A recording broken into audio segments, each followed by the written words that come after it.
Hola, ¿qué tal amigos? Bienvenidos a este espacio de Shabbat una vez más. Estamos aquí reunidos para iniciar nuestra lección número 3, ¿sí? Lección que da continuación al discipulado que venimos estudiando. Ya vimos las dos primeras lecciones, Emuná, la fe verdadera, y Introducción a la Torá. Hoy vamos a empezar con esta lección 3, no sin antes tener un breve, aparte de tener una introducción, tener un breve repaso en medio de la introducción de las lecciones anteriores. Así que invito a las personas que nos acompañan por primera vez, si no han visto las otras dos lecciones, los invito para que las miren, están en mi canal de YouTube. Las personas que los invitaron les pueden dar el link ahí en la lista de reproducción que se llama Teshuvah, el módulo 1 Teshuvah, volviendo al camino de vida. Las pueden ver, las pueden reproducir y ponerse al día con las lecciones. Bueno, en esta lección de hoy tienen una imagen, no sé qué, no sé qué piensan ustedes. Veo un pasaporte, unos documentos, un mapa, un avión, y uno se preguntaría, bueno, vengo a un tema como de la Biblia, como de la palabra de Dios, y veo como unos documentos que no tienen nada que ver con la escritura. Son elementos de este mundo moderno y la Biblia fue escrita ya hace un periodo de más de 2000 años. ¿Qué tiene que ver esto con la Biblia? Bueno, si ustedes empiezan a analizar, un pasaporte es como un documento de identificación, ¿no? Para yo salir al exterior. Aquí vemos como unos documentos que podría ser como unos documentos para poder entrar, ¿sí? Si tenemos un pasaporte aquí, vemos unos documentos como para poder entrar a un lugar, como una aprobación, dice ahí, aprobado, una aprobación de entrada a un lugar, y vemos un mapa del mundo y vemos un avión que por lo general está lleno de personas. Un avión está con pasajeros que se dirigen a un destino, bien sea se van de paseo o están de vuelta, están de regreso, ¿sí?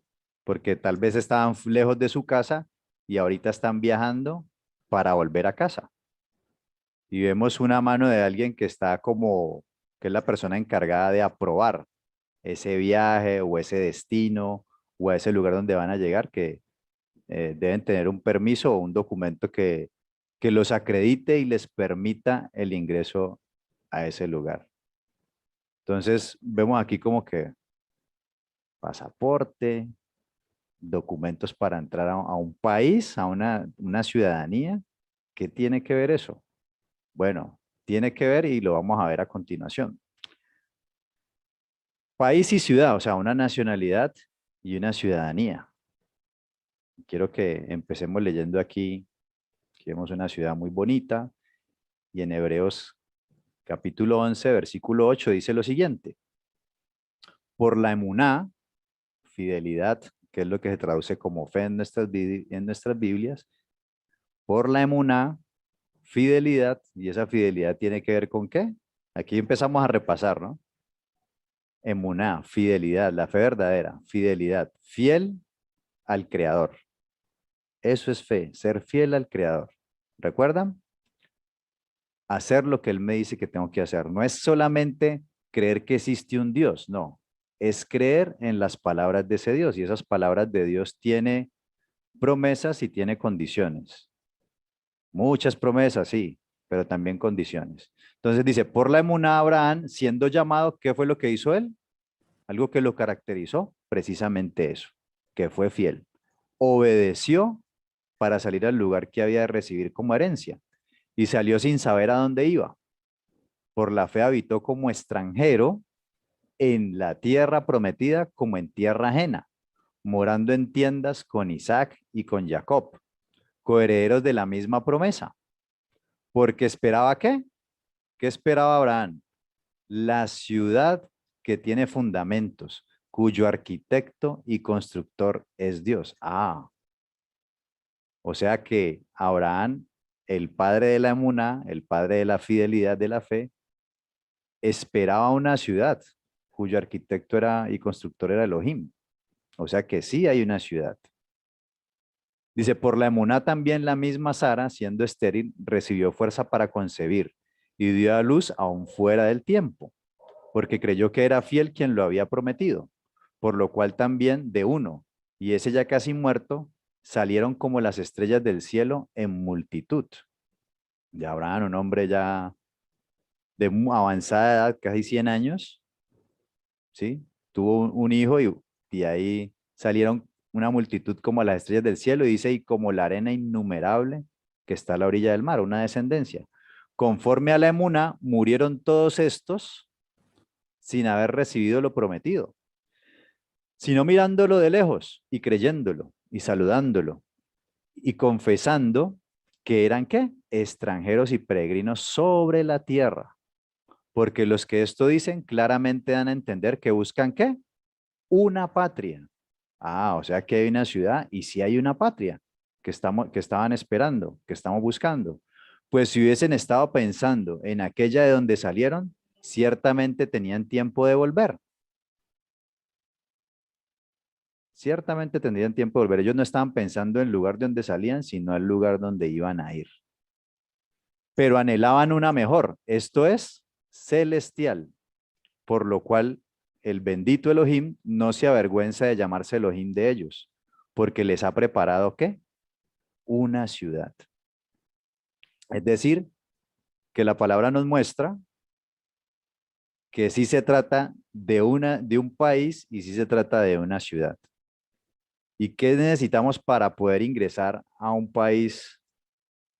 A un país. Necesitamos ¿qué? Pues primero que nos den la entrada, que seamos aprobados para entrar, que nos den una visa de turista. Bueno, en este caso no hay visa de turista para esa ciudad de Elohim. No necesito una visa de turista, sino una visa de nacionalidad, ¿no? Es que se dice así.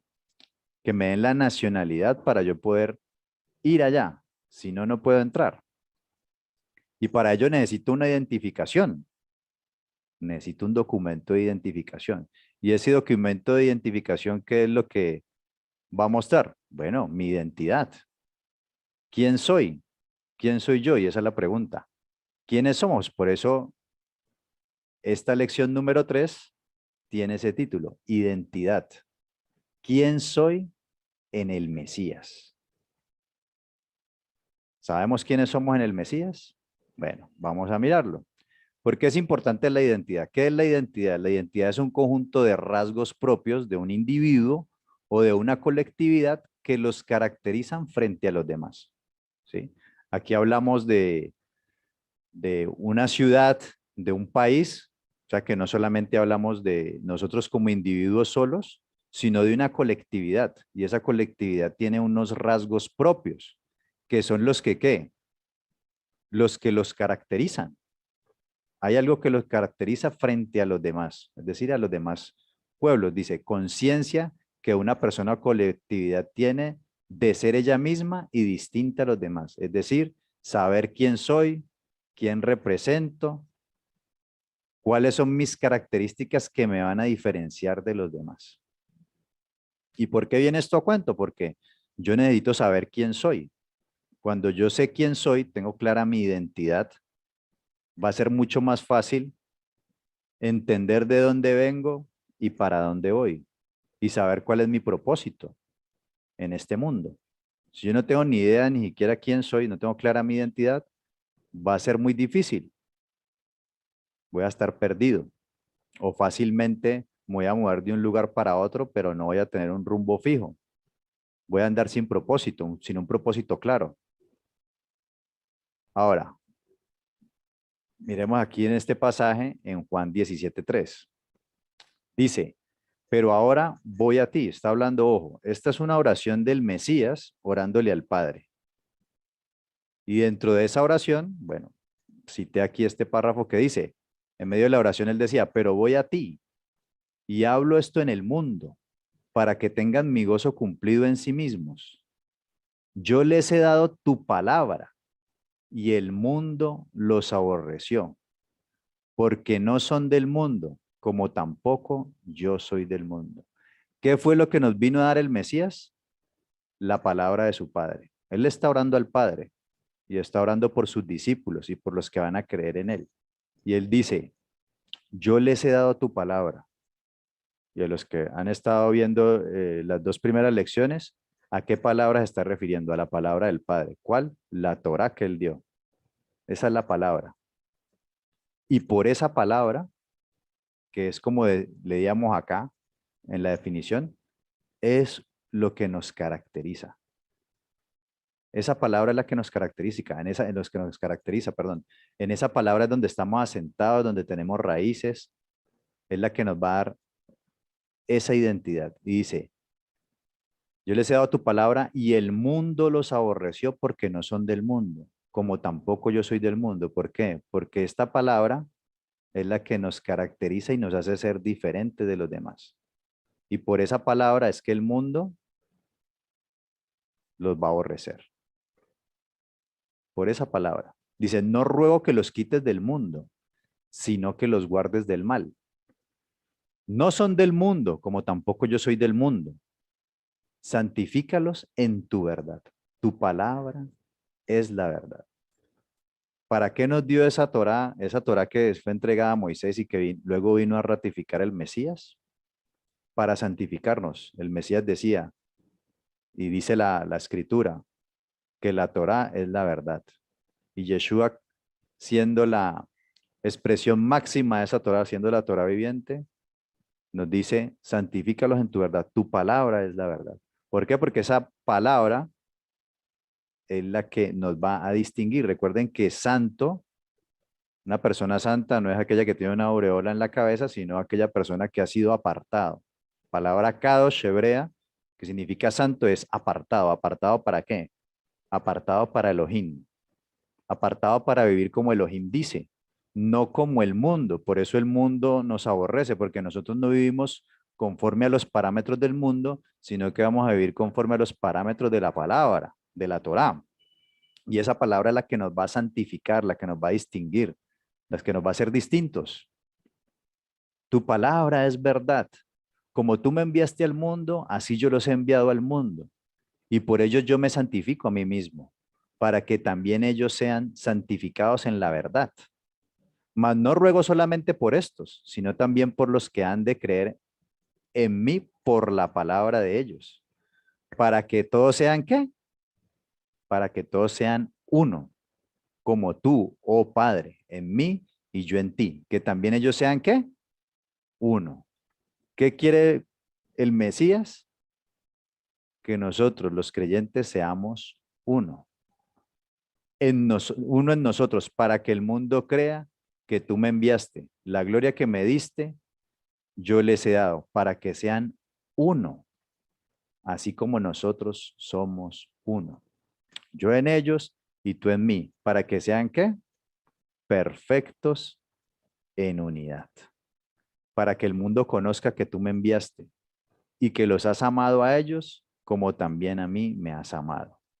Padre, aquellos que me has dado, quiero que donde yo estoy, también ellos estén conmigo, para que vean mi gloria que me has dado, porque me has amado desde antes de la fundación del mundo. Padre justo, el mundo no te ha conocido, pero yo te he conocido, y estos han conocido que tú me enviaste, y les ha dado a conocer tu nombre, y lo daré a conocer aún, para que el amor con que me has amado esté en ellos y yo en ellos. ¿Cuál era el propósito del Mesías al darnos la Torá o la correcta interpretación de la Torá? Pues el llamado era que fuéramos uno. Ahí nos lo repite hasta la saciedad, que sean uno, que sean perfectos en unidad. Pero ¿qué fue lo que hicimos?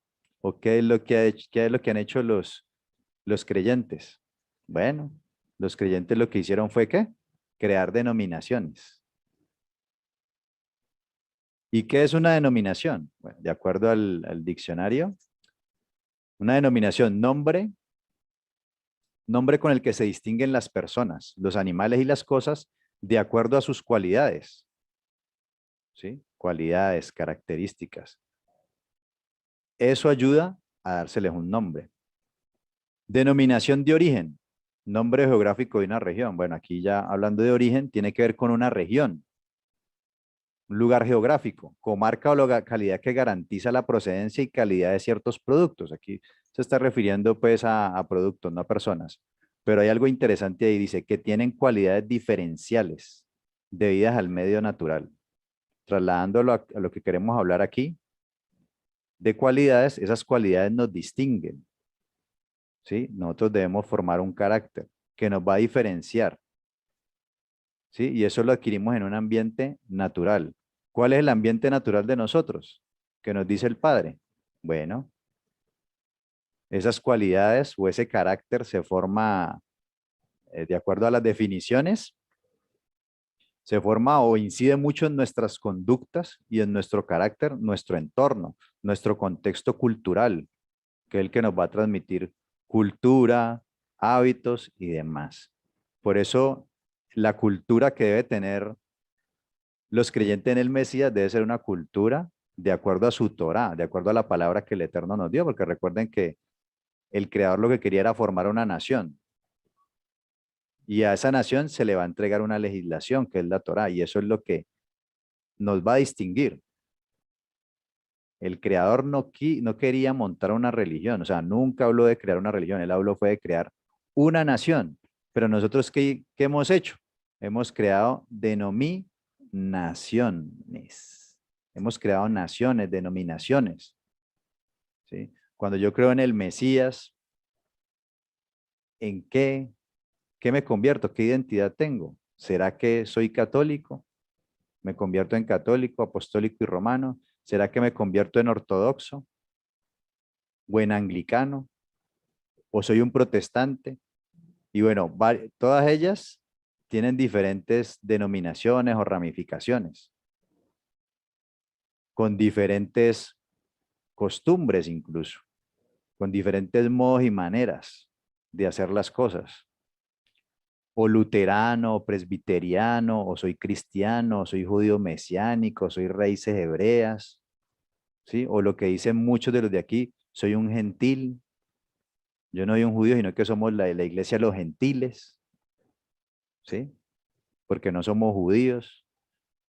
¿O será que soy evangélico o adventista, testigo de Jehová, mormón? Bueno, para su información en estos momentos ya hay más de 40.000 denominaciones. 40.000 denominaciones y todos ellos creen en el Mesías. Lo curioso es que el Mesías dijo que él quería que fuéramos, ¿qué?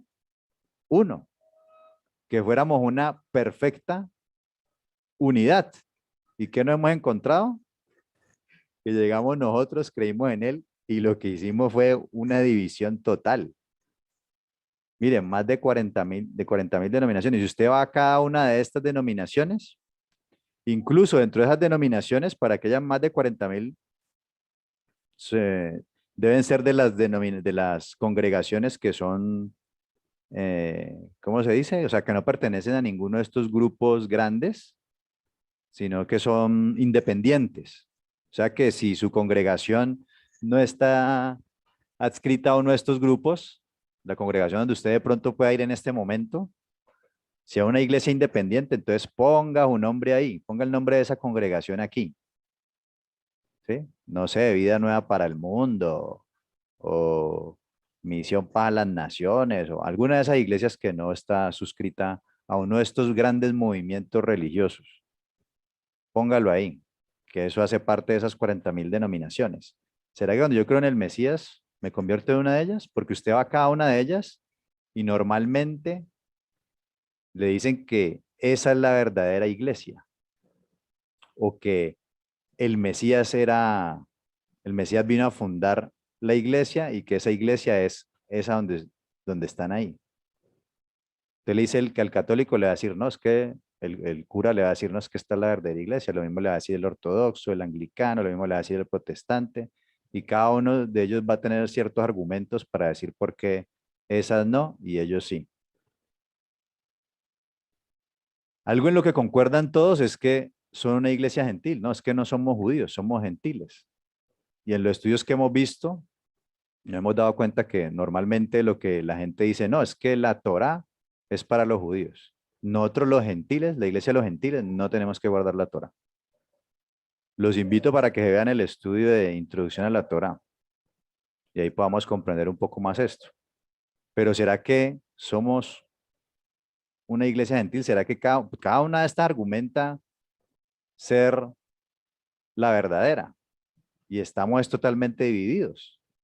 En la época del Mesías, habían varios grupos. Recuerden que el Mesías era judío. Ese sí era judío y bien judío. Lo mismo que los apóstoles y los primeros creyentes. En esa época habían diferentes movimientos. Y esos movimientos, digamos que los principales, eran los fariseos, los saduceos, los esenios. Y cuando vino el Mesías se formó un movimiento que era el movimiento de los nazarenos o del camino, que ya después con el tiempo los empezaron a llamar meshigín o cristianos. Meshigín en hebreo o cristianos en griego. Esos grupos, esos cuatro grupos, digámoslo así, que habían en esa época, coincidían en algo, o sea, tenían sus diferencias en algunas interpretaciones, pero coincidían en algo, coincidían en que había que guardar la Torá. El Mesías también enseñó eso, y eso lo estuvimos viendo. Pero resulta que después del Mesías, los creyentes en el Mesías se dividieron en todas estas denominaciones que estamos viendo.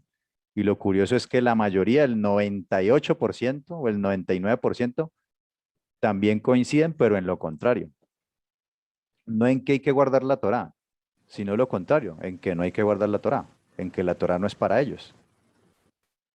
Increíble eso, cuando estamos predicando y profesando seguir al Mesías.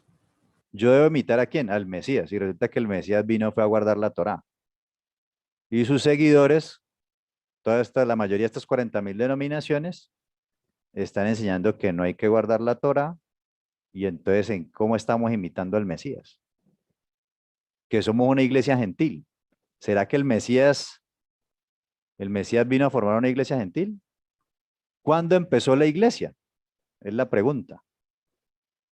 ¿Cuándo empezó la iglesia? La mayoría te va a decir que empezó en Hechos capítulo 2, con la predicación de Pedro, que se convirtieron, entre otras cosas, dice que como 3.000 personas, y todos ellos eran judíos, no eran gentiles.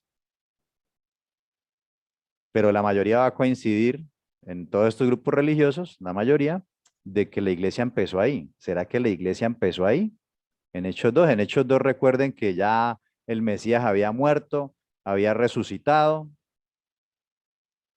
ya se le había aparecido a los apóstoles, ya había en Hechos capítulo 1, les dice que se queden en Jerusalén porque va a venir sobre ellos el poder, el Ruach HaKodesh, para que den testimonio de él. Y acto seguido viene Hechos 2 cuando predica a Pedro y se convierte en 3.000. Y dice que ahí es derramado el Ruach HaKodesh. Normalmente la tradición dice que ahí se empezó la iglesia. ¿Será que la iglesia empezó ahí? ¿Y será que somos una iglesia, somos la iglesia de los gentiles? ¿Será que eso fue lo que él vino a formar? Bueno, hay unas preguntas ahí por resolver y eso lo vamos a ir viendo a lo largo de esta lección, pero quiero citar este versículo de una enseñanza del Mesías. En Mateo 18:15 dice, por tanto, si tu hermano peca contra ti, ve y repréndele estando tú y él solos. Si te oyere, has ganado a tu hermano. Mas si no te oyere, toma aún contigo a uno o dos, para que en boca de dos o tres testigos conste toda palabra. Porque el Mesías dice que en boca de dos o tres testigos, porque bueno, de acuerdo a la Torá se necesitaban dos o tres testigos para realmente hacer un juicio. Dice, si no los oyere a ellos, dilo a la iglesia. Ah, ¿cómo así? ¿Cómo así que dilo a la iglesia? Y no la iglesia, o sea, aquí está hablando el Mesías, está vivo, no ha muerto, no ha resucitado. ¿Cómo así que dilo a la iglesia? ¿A cuál iglesia? ¿A cuál de todas estas? ¿A la iglesia católica? Dice, sí, dilo a la iglesia y si no lo oyere a la iglesia, tenle por gentil y publicano. Aquí hay varias cosas para analizar. Primera, ¿a cuál iglesia refería él? No pues que la iglesia surgió después de que él murió y resucitó y ya vino el Ruach HaKodesh, el Espíritu Santo. Cuál iglesia está hablando el Mesías? Ustedes se imaginan al Mesías diciendo, no, es que yo soy católico, apostólico y romano, o yo soy anglicano, no, yo soy protestante, yo soy calvinista. Bueno, ¿ustedes se imaginan al Mesías diciendo eso? Católico, apostólico, romano en un contexto judío, donde estaban precisamente sometidos por el imperio romano, y él va a decir a la iglesia, y se está refiriendo a la iglesia católica, apostólica y romana, cuando ellos son los que lo están oprimiendo y matando. ¿Había iglesia ya en ese momento? ¿Cómo así? ¿A cuál iglesia se refería? ¿A cuál de todas estas? Y dice, y si no oyere la iglesia, tenle por gentil y publicano. ¿Cómo así? Nosotros decimos que, o la mayoría dice que somos la iglesia de los gentiles. Y aquí el Mesías dice que si alguien peca contra ti, se porta mal, buscas testigos, vas y lo reprendes, no te pone cuidado, lo dice a la congregación, no hiere tampoco a la congregación, entonces dice que tenle por gentil y publicano. O sea, si es una iglesia de gentiles, ¿cómo te va a decir que tenle por gentil? Pues si ya de hecho son un gentil. ¿Cómo así que tenle por gentil y publicano? O sea, son dos connotaciones para el Mesías totalmente negativas. Ser un gentil es algo negativo para el Mesías, nos lo está diciendo ahí. Publicano, publicano eran aquellos judíos que trabajaban para el imperio romano y eran considerados traidores, porque ellos siendo judíos estaban encargando de cobrarles impuestos a los del mismo pueblo, eran considerados unos traidores. Y de la misma manera un gentil era una persona que no guardaba Torá, que estaba en idolatría, que adoraba a muchos dioses, que no tenía nada que ver con el Dios de Israel. Entonces la pregunta es, ¿cuándo empezó la iglesia? ¿A qué iglesia se refería el Mesías ahí? Y si tú eres gentil, ¿cómo después va a decir que tenle por gentil y publicano? Entonces, ¿cómo así que iglesia de gentiles? Si tiene una connotación mala, evidentemente, para el Mesías. Son cosas que hay que explicar y que hay que entender y que es lo que vamos a tratar de explicar aquí en esta lección que vamos a ver. Entonces, primero el tema de la identidad. Claramente, ¿soy un gentil? ¿Qué soy? ¿Un publicano? ¿Un católico? ¿Qué soy? Lo que sí va a quedar un poco claro, o que ya de todos nosotros aquí tenemos claro, es este tercer punto, y es que, no sé si ustedes identifican esta manito aquí, si son poco pillines, esta mano es la mano del Mesías, ¿sí? El Mesías es el que está probando la entrada de las personas a ese país o a esa ciudad. ¿Por qué? Porque Él es la puerta de entrada. ¿Qué dice Él?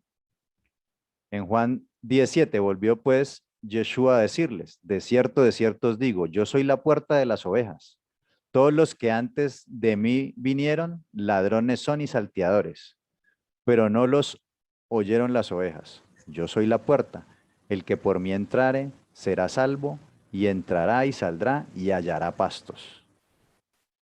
El Mesías es la puerta de entrada que deja entrar a las ovejas para ser salvos. ¿Quiénes son esas ovejas? Eso también lo vamos a ver. En Mateo 4:12 dice, cuando Yeshua oyó que Juan estaba preso, volvió a Galilea y dejando a Nazaret, vino y habitó en Capernaum. Galilea, ya lo vamos a leer, bueno, ya leámoslo aquí. Y habitó en Capernaum, ciudad marítima, en la región de Zabulón y Neftalí. ¿Ustedes saben quiénes eran Zabulón y Neftalí? Zabulón y Neftalí eran de los hijos de Jacob, Jacob que luego fue llamado Israel, y estos eran los de las 12 tribus, a los cuales él entregó tierra, y ahí se supone que estaban asentadas las tribus de Israel. Dice que él se fue para estas regiones, dice, para que se cumpliese lo dicho por el profeta Isaías en Isaías 9:1, cuando dijo, tierra de Zabulón y tierra de Neftalí, o sea, territorio de Israel. camino del mar, al otro lado del Jordán, Galilea de los gentiles. Ah, o sea, el Mesías se fue a territorio de gentiles, pero pues los nombres de estas tierras, se supone que los que habitaban ahí no son israelitas, pero aquí está diciendo que Galilea de los gentiles. ¿Cómo así? No se entiende eso. Se supone que son israelitas y aquí dice que Galilea de los gentiles. Dice, el pueblo asentado en tinieblas vio gran luz y a los asentados en región de sombra de muerte. Ah, y aparte de eso, esta gente que está en este territorio, que se supone que son israelitas, se les llama gentiles, y aparte de que son gentiles, dice que están asentados en tinieblas. Se supone que son israelitas, pero dice que tierra de gentiles y tiene nombres de las tribus de Israel y dice que están en tinieblas, pero que van a ver gran luz y que están en una región de sombra de muerte. Dice, luz le resplandeció. Desde entonces comenzó Yeshua a predicar y a decir, arrepentidos, porque el reino de los cielos se ha acercado. Ah, o sea, el reino de los cielos se ha acercado acá. No es que yo voy a ir allá. Cuando yo me muero, me voy al cielo. Mire lo que dice Mateo 6:9. Vosotros pues oraréis así. Padre nuestro que estás en los cielos, santificado sea tu nombre. Venga tu reino. ¿No se supone que yo voy a ir para allá? ¿O el reino va a venir acá? Cuando yo me muero, voy al cielo. Hablábamos ahorita de una ciudad celestial. ¿Será que yo voy a ir a los cielos allá, salir de esta atmósfera terrestre y voy a ir a un cielo? Porque es que la oración que estamos haciendo es que venga tu reino. Y el Mesías está diciendo, arrepiéntase porque el reino se ha acercado. ¿Cómo así? Hágase tu voluntad como en el cielo, así también en la tierra. Venga tu reino y hágase tu voluntad. Hay un reino, si hay un reino, hay un rey y hay unos vasallos. Y él dice que ese reino se ha acercado acá, que ese reino está viniendo acá. Pero muchos de nosotros creemos que es que nosotros morimos y vamos a ir no sé a dónde. Bueno, todas esas cosas son preguntas retóricas que a través de esta enseñanza esperamos resolverlas. El Mesías es la puerta, el Mesías es el que pone el sello, la aprobación de esa visa, de esa entrada a esa ciudad o país que no tiene fundamentos, cuyo arquitecto y constructor es Elohim. Él es el que da la aprobación. Pero, ¿qué requisitos debemos tener para ingresar a esa ciudad o a esa tierra, a ese país, a esa ciudad? ¿Qué dijo Adonai, el Padre y el Mesías de los requisitos para vivir y entrar en la tierra prometida? Recuerden que la profecía es cíclica y se tiene un cumplimiento hoy y mañana tiene un mayor cumplimiento. En el pasado se cumplió y circularmente va avanzando y cada vez va teniendo un mayor cumplimiento. En Deuteronomio 4:1 dice, ahora pues, israelitas, escuchad las leyes y decretos que os he enseñado y ponedlos en práctica para que viváis y ocupéis el país que el Señor y Dios de vuestros antepasados os va a dar. O sea, ¿qué debían hacer ellos en la tierra? Escuchar las leyes y los decretos. Mire que les he dicho a los que han estado estudiando conmigo que el Eterno lo que quería formar cuando liberó al pueblo era una nación, no una religión. El Eterno en ninguna parte dice que venía a formar una religión. Ni el Mesías dijo que venía a formar una religión. El Eterno lo que habla es de formar una nación. Por eso liberó al pueblo de Israel, le dio una tierra, le dio tenían ya una lengua. ¿Qué caracteriza una nación? A las naciones que tienen un territorio, que tienen una lengua y que tienen unas leyes, una constitución. Eso fue lo que hizo el Eterno. Los sacó a darles una tierra, ya tenían una lengua y ahora ¿qué les iba a entregar? La constitución. ¿La constitución de qué? Del reino, porque recuerden que llamó a Israel para santificarlo, lo sacó. Y dice ahí, para ponerlos en prácticos y para cuando se ponían en práctica, ¿qué pasaba? Iban a vivir. Se ponen en práctica para vivir. Nosotros acá, en cada país en que estamos, tenemos leyes. Y esas leyes son ¿para qué? Para aplicarlas ¿para qué? Para vivir. No son para morir. Si yo las quebranto es que van a traer dificultades a mi vida. Dice, y ocupéis el país que el Señor y Dios de nuestros antepasados os va a dar. No añadáis ni quitéis nada a lo que yo os ordeno. Mire, no le añadas ni le quites a esa palabra. cumplid los mandamientos del Señor vuestro Dios que yo os ordeno. Yo os he enseñado leyes y los decretos que el Señor mi Dios me ordenó, para que los pongáis en práctica en el país que vais a ocupar.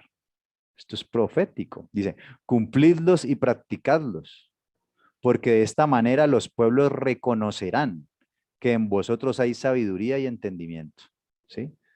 Cuando guardamos la Torá, eso es lo que nos va a distinguir, eso es lo que nos va a santificar y eso es lo que va a mostrar sabiduría y entendimiento ante los ojos de los pueblos.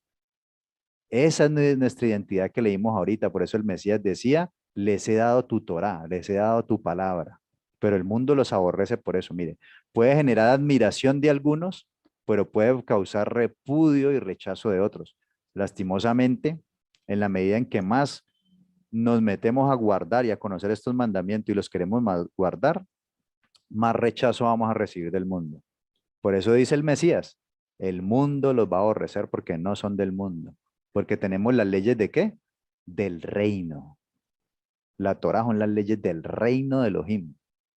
Dice, cumplirlos y practicar, bueno, perdón, para que en vosotros hay sabiduría y entendimiento, ya que cuando conozcan estas leyes, no podrán menos que decir qué sabia y entendida es esta gran nación, porque qué nación hay tan grande que tenga los dioses tan cerca de ella, como tenemos nosotros al Señor nuestro Elohim cada vez que lo invocamos.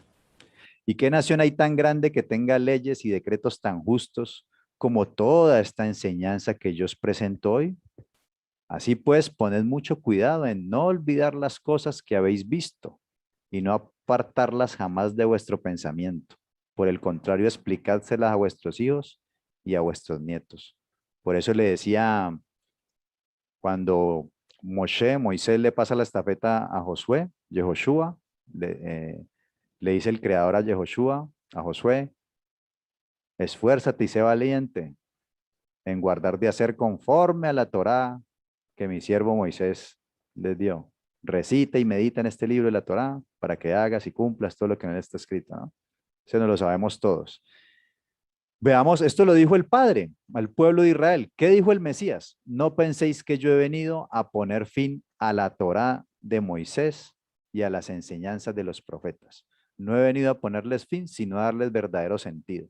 Porque os aseguro que mientras existan el cielo y la tierra, no se le quitará a la Torá ni un punto ni una coma hasta que suceda lo que tenga que suceder. Es decir, mientras haya cielo y tierra, mientras todo exista, a la Torá no se le puede quitar ni una yot, ninguna letra, ni ningún punto. La yod es una de las letras más pequeñas, es la letra más pequeña del alef-bet hebreo, del alfabeto, pues para que me entiendan, hebreo.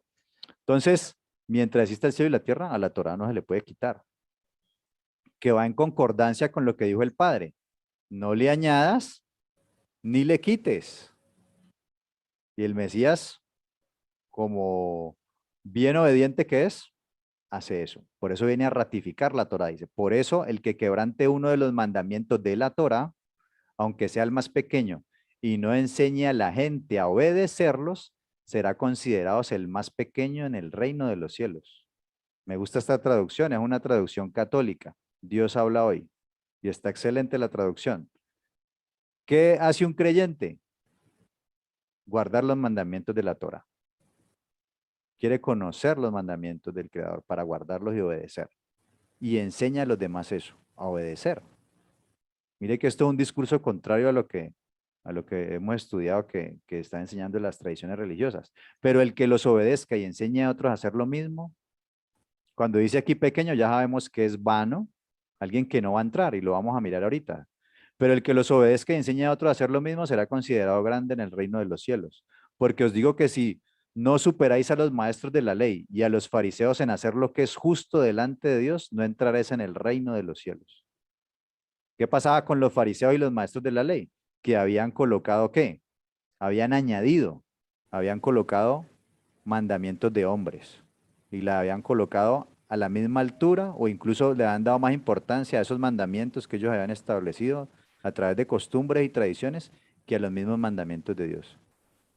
Y el problema no es en sí esas costumbres o tradiciones o mandamientos de hombres, no, el problema no es en sí eso, porque pueden haber costumbres, tradiciones y mandamientos de hombres que no quebrantan o no te llevan a violar los verdaderos mandamientos de Dios.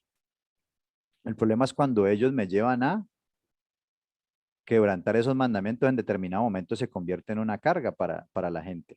Porque si vos quebrantabas uno de esos mandamientos, era como si quebrantaras un mandamiento de Dios.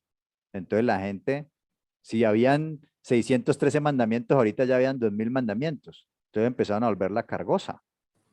Y eso lo hemos estudiado. ¿Y saben una cosa? Los sistemas religiosos de hoy en día, que vimos ahorita dentro del cristianismo, hacen lo mismo. Colocan mandamientos de hombres por encima de los mandamientos de Dios. Mire que el Mesías dice aquí que él no viene a abolir la ley, pero ¿qué es lo que están enseñando? Que él vino a abolir la ley, que él cambió la ley. Un discurso totalmente contrario. Lo mismo. ¿Y el Mesías que viene? Dice a darles el verdadero sentido.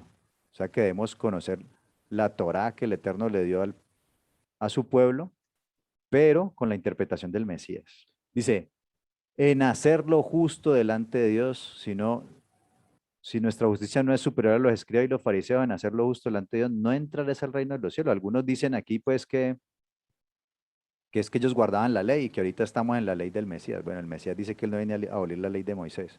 ¿Cuál es la ley de Mesías? La interpretación, sin todo ese poco de mandamientos de hombres que hicieron fatigosa y pesada la Torá.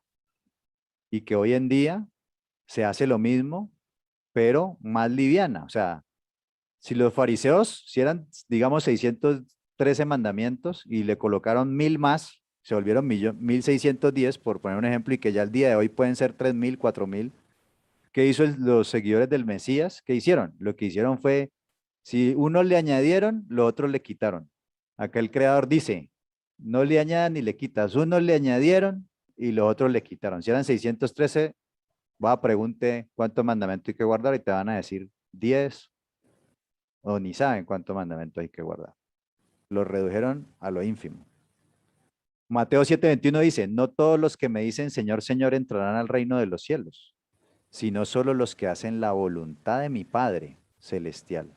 Aquel día muchos me dirán, Señor, Señor, nosotros hablamos en tu nombre y en tu nombre expulsamos demonios y en tu nombre hicimos muchos milagros. Mire, seguramente estas personas con las que está hablando el Señor, seguramente son personas que hicieron la oración de fe, ¿sí? Pasaron allá adelante en la congregación y luego estuvieron allá predicando, enseñando, porque mire que ellos decían al Señor, Señor, hablaban de él, es decir, predicaban, tal vez estuvieron en grupo evangelístico, hacían de todo, hasta expulsaban demonios, ¿sí? Y hasta hacían milagros, imagínense. ¿Y qué les va a decir el Señor? Nunca os conocí. Pero yo les contestaré, nunca os conocí, apartados de mí, malhechores, que estudiamos en la lección anterior de Introducción a la Torah, que esa palabra que aparece ahí, que traducen como apartados de mí, malhechores, es la palabra anomía, que en la traducción primaria la que debía ser es violadores de la Torá. Violadores de la Torá. Es decir, los violadores de la Torá no van a entrar, ¿a dónde? No van a entrar al reino. Porque no todo el que le diga Señor, Señor, y porque haya hecho la oración de fe, que no tengo nada en contra de la oración de fe. De hecho, yo hice una oración de fe en una congregación y a partir de ahí mi vida cambió. Pero el hecho de que hagas una oración de fe no significa nada si no la has hecho de corazón, porque es que cuando yo realmente tengo al Creador en mi corazón, o yo aceptaba al Mesías y entraba en el pacto, es que hay un ferviente deseo. ¿Por qué? Por precisamente hacer esto que dice el Mesías, hacer la voluntad del Padre. Y ese hacer la voluntad del Padre es no querer seguir violando la Torah, sino aprenderla para guardarla. Ahora, no estoy diciendo aquí que entonces soy salvo por obras, no. El Mesías es la puerta de entrada, pero cuando yo lo acepto a él, entro en un pacto y ese pacto implica que debo sujetarme a su voluntad. Pues de hecho, antes de conocerlo a él, ¿qué hacía? Pecaba, estaba en idolatría. Ahorita, si ya lo acepto a él, entro en pacto con Dios, ¿qué debo hacer? Pues obedecerle. O sea, algo natural, va de la mano. Por eso decía Santiago, la emuná, la fe sin obras es muerta. O sea, yo no puedo separar la fe sin las obras. Por eso en el contexto hebreo, emuná es fidelidad. Digamos acá en el contexto griego, la palabra fe es como pensar algo positivo y creer que Dios lo va a hacer.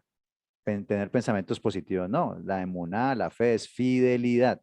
Fiel a las palabras de Dios. A pesar de las circunstancias, seguir siendo fiel. O sea que no deberíamos decir tenga fe a la gente. Cuando está en medio de una dificultad no deberíamos decirle tenga fe, sino permanece fiel. A pesar de lo que estás pasando, sigue siendo fiel a Dios y sigue obedeciéndole. No te apartes de él. No lo digo yo, lo dice el Mesías, que para entrar al reino, los que violan la ley y los que enseñan, los que la quebrantan y enseñan a otro a quebrantarla, no van a entrar. Lo dice él, no lo digo yo. Quinto punto, dentro de esta introducción que estamos haciendo hoy. El avioncito, como les decía, representa en un mundo contemporáneo viaje, volver, de hecho significa volver a mi lugar, a mi casa, y dice aquí que recoger a los herederos. Hay unos textos, el profeta Isaías dice en Isaías 11:10, acontecerá en aquel tiempo que la raíz de Isaí, que todos cuando nos hablan de la raíz de Isaí, Mashiach, el Mesías, la cual estará puesta por pendón a los pueblos, será buscada por las gentes y su habitación será gloriosa. Asimismo acontecerá en aquel tiempo que Adonai alzará otra vez su mano, ¿para qué? Recobrar el remanente de su pueblo, que aún quede en Asiria, en Egipto, en Patros, Etiopía, Elán, Sinar, Hamat y en las costas del mar, o sea, en el mundo en ese entonces conocido. Y levantará pendón a las naciones. ¿Y juntará a quién? Juntará a los desterrados de Israel y reunirá a los esparcidos de Judá de los cuatro confines de la tierra.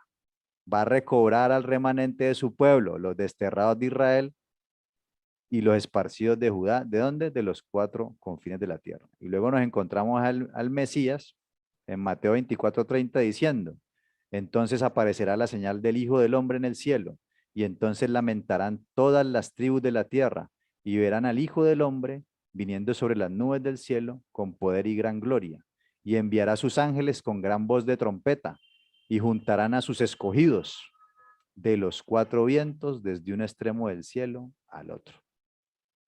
¿Sí? La profecía habla de de juntar a los desterrados de Israel y los esparcidos de Judá, que eran el pueblo del Creador. Y acá cuando hablamos cuando el Mesías dice que juntará a sus escogidos, nosotros creemos que está hablando de gentiles, que está hablando de muchas otras cosas que hemos interpretado de manera un poco incorrecta porque no hemos leído el comienzo del libro. Como nos ha enseñado que la Biblia está dividida entre Antiguo Testamento y Nuevo Testamento, pero ya creo que eso ya quedó atrás. Todos aquí, los que hemos venido estudiando, nos hemos dado cuenta que no hay Antiguo Testamento y Nuevo Testamento, que hay un pacto, que es el libro del pacto. Dice la palabra que es el libro del pacto y que el Mesías vino a renovar ese pacto que el pueblo había quebrantado. Entonces, ¿cómo es este tema de gentiles, no gentiles, Israel, Judá? De hecho, el pacto que dice en Jeremías, que él iba a hacer pacto con la casa de Israel y la casa de Judá, o sea, con estos que están hablando aquí. No hay gentiles por ningún lado. ¿Cómo es que entran los gentiles aquí? Porque en las profecías no habían gentiles. No hay ningún pacto con gentiles.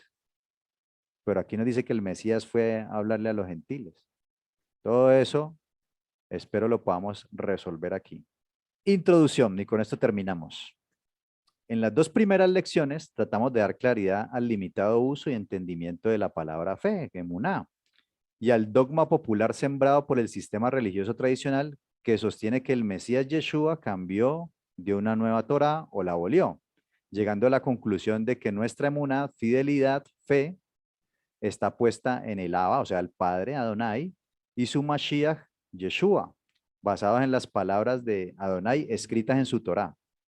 Cuando leímos allá que el Mesías le ora al Padre y le dice, yo les he dado tu palabra y el mundo los aborreció. En ese momento estaban en completa concordancia el Padre, el Mesías vino a hacer la voluntad del Padre, a guardar la Torá. y el Mesías le enseñó a los discípulos a guardar la Torá de la manera adecuada. Y eso los unía, ¿no? El Padre, el Mesías, la Torá y los creyentes. Entonces aquí tenemos que nuestra emuná está puesta pues en el Padre, en el Mashiach y de acuerdo a las palabras que están en la Torá, donde encontramos el camino para llegar al Padre, entendiendo que la manifestación máxima de esa Torá es Yeshua el Mesías, la Torá viviente, quien no vino a cambiarla o a abolirla, sino a levantar su pleno valor, enseñarla y cumplirla para que todos los creyentes en él sigan su ejemplo de obediencia a la Torá del Padre. Ahora bien, aclarados ya estos dos primeros temas, entendemos que nuestra emuná, nuestra fidelidad al Creador, la demostramos guardando su Torá. O sea, la única forma en que yo me doy cuenta que alguien es un verdadero creyente es que yo lo vea obedeciendo. ¿Sí? No que me diga, ah, sí, yo creo en el Dios de Israel, y lo ve uno haciendo todo lo contrario, lo ve uno adulterando, mintiendo, robando, ¿sí? Hablando en conversaciones vanas, hablando mal de los demás, chismeando usted, y ese es el creyente. No, ¿usted qué espera ver? Mire, hasta el incrédulo espera ver en un creyente ¿qué? Obediencia al Dios que cree. Pero, ¿qué se está diciendo? Que yo no tengo que dar nada. Simplemente cree en el Señor y ya. Es más profundo. Dice, guardando su Torah, lo cual nos coloca en otra posición de debate frente al dogma religioso tradicional conocido como la teología de reemplazo, el cual nos enseña que los cristianos reemplazaron a Israel como pueblo de Adonai. Y en esta bolsa de cristianos ponga católicos, protestantes, porque pues digamos que todos reclaman eso, ¿no? Que ese nuevo pueblo reemplazó a Israel como pueblo del Creador, debido a su desobediencia y rechazo a Yeshua como el Mesías, que la Torah es solo para los judíos, quienes son el pueblo de Israel. Ya para el pueblo cristiano, la ley, la Torah, se cumplió en Yeshua. Por lo tanto, los cristianos, quienes son el nuevo pueblo de Adonai, no deben guardar la Torah dada a Moshe. Pero las preguntas a debatir y resolver serían, ¿es verdad el argumento de la teología del reemplazo? ¿Adonai desechó al pueblo de Israel por los cristianos? Se supone que Adonai es la fidelidad. Él es la emuná, él es la fidelidad. Es decir, él no cambia. Si desechó al pueblo de Israel, ¿por qué no va a desechar también a los cristianos? Si estamos diciendo eso, de que Adonai desechó a Israel, estamos diciendo que él no es fiel, cuando él es la fidelidad, él es la emuná. Otra pregunta, ¿Yeshua vino a establecer una religión llamada cristianismo, formando así un nuevo pueblo de Adonai? ¿Será que eso fue lo que él vino a hacer? Cuando yo creo en Yeshua como Mesías, me convierto en cristiano, formando así parte de un pueblo cristiano el cual está exento o no tiene que guardar la Torá. Estas preguntas requieren respuestas escriturales, pues alrededor de los últimos 1800 años, el dogma religioso tradicional, y cuando digo el dogma religioso tradicional, no me estoy refiriendo solamente al catolicismo, sino a todas las religiones que vimos ahí ahora rato. El dogma religioso tradicional nos enseñó dicha teología, la cual vamos a auditar en esta lección número 3. O sea, vamos a ver, vamos a tratar de resolver todas estas preguntas, hacer una auditoría de lo que nos han enseñado y a ver si eso es verdad. Israel, el pueblo de Adonai. Es necesario ver la historia del pueblo de Israel a lo largo del Tanaj, o sea, la Biblia hebrea, y aquí pues mal llamado Antiguo Testamento, pero la mayoría de la gente lo conoce así, para luego poder hacer bien la conexión con el Brit Hadashah, el pacto renovado, popularmente Nuevo Testamento, y entender así las palabras de Yeshua y los apóstoles.